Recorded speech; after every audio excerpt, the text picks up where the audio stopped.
This week on Fix My Firm, we got a question in, and the person was saying, hey, one of the things that are very uncomfortable for me is negotiating salaries for potential new hires. Do you have any tips or advice that can help?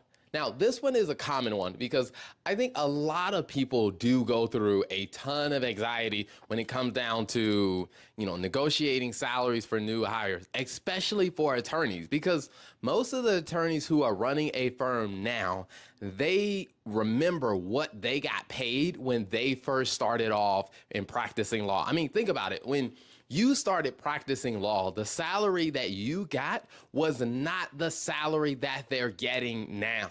I mean, and that can make a lot of anxiety when you're the one having to say okay to this, because you're looking at what is a new person right out of college asking for. And you're like, man, they haven't practiced law yet. They don't know this. They don't know that. Are they really going to be worth the money? And it can be very nerve-wracking. So here's what I would advise. And we created a tool and we're going to make sure that it is in the notes. So if you want to download that tool for free, you can click on the notes and you can actually, what we're going to do is we're going to make it available for everyone in our Facebook group. We are going to do a post there where you can download it for free. And what this is this is a helpful tool that will help you in negotiating those salaries for potential new hires.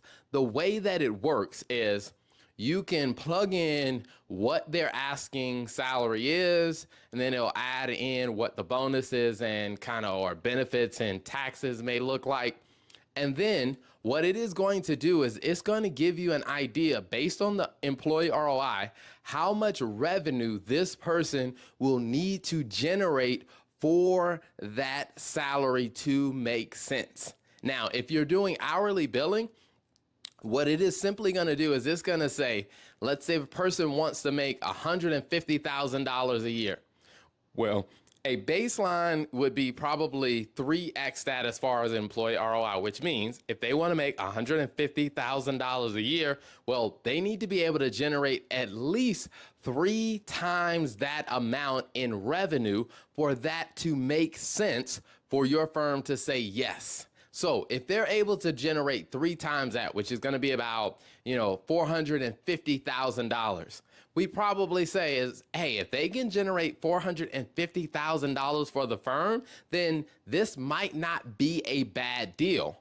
But what we also want to do is we want to give that a sanity check, because we want to take that $450,000 to say, okay, all right, how many billable hours is that going to actually turn into? Because that's where we get to see, hey, is it realistic for them to hit that many billable hours? Because if they aren't able to meet the billable hour target, then this may not make sense. And what you can do in the calculators, you can say, well, what if we offered them 135, or what if we offered them 140? What you can start to do is look at different scenarios, which will allow you to kind of take some of the emotional back and forth of the negotiation out of it. And you can go into the negotiation with a very clear perspective on, hey, I know the numbers, and the numbers are going to help me figure out what makes sense for trying to hire this person.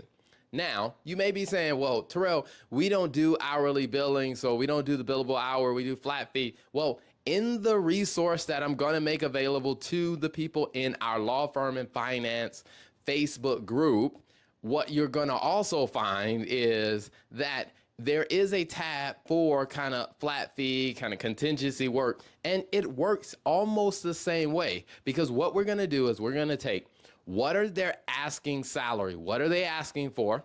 And then we back that down to say, okay, all right, how much revenue do they need to generate? Which will be kind of like 3 times that. And let's say they want it 150, they need to generate $450,000 in revenue if they're going to hit minimum 3x.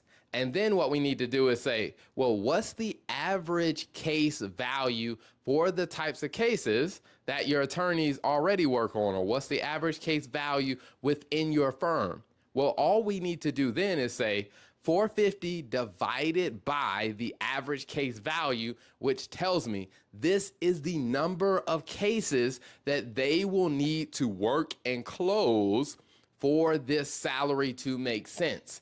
If this lawyer probably won't be able to support that many cases, then we probably need to relook at what that asking salary is going to look like. So if you're very interested, you can click on the link and it will take you to our Facebook group that's where we're going to post the resource for free. People can download it, and it is a very simple calculator to where you can plug in what is their asking salary. Then what it's going to do is tell you, here's how much revenue they need to generate.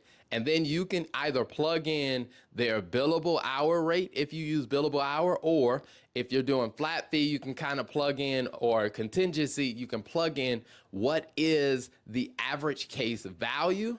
And then it's going to tell you, okay, all right, here's the sanity check. Do we think they can support that many cases, or they can deliver that many billable hours? If the answer is no, then we probably need to go back and say, hey, you know what?